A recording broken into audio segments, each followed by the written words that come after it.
میکانگی road کے قریب گھر سے ایک خاتون کی رسیوں سے بندھی ہوئی لاش برآمد ہوئی۔ خاتون کی شناخت 80 سالہ مختاریہ بیگم کے نام سے ہوئی۔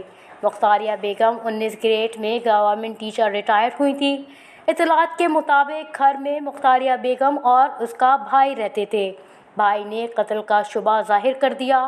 پولیس ذرائع کے مطابق شیر علی اسٹریٹ میکانگی روڈ کوئٹہ کے رہائشی عزیز احمد نے رپورٹ درج کرائی ہے کہ وہ اور اس کی ہمشیرہ غیر شادی شدہ ہیں اور وہ دونوں اکیلے رہتے ہیں۔ میری ہمشیرہ مختاریہ بیگم رات کو اپنے کمرے میں سونے کی غرض سے چلی گئیں۔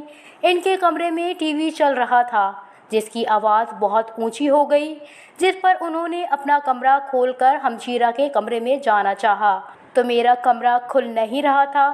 باہر سے کسی نے کنڈی لگا دی تھی۔ پھر میں دوسرے دروازے سے نکل کر کمرے میں گیا تو دیکھا کہ میری ہمشیرہ کی لاش رسیوں سے بندھی ہوئی ہے، جس پر میں نے رسیاں کھولیں۔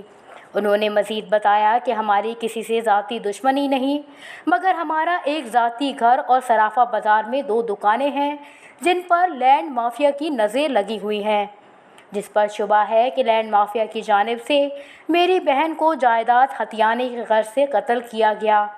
پولیس نے مقدمہ درج کر کے تفتیش شروع کر دی ہے۔ وش نیوز، کوئٹہ۔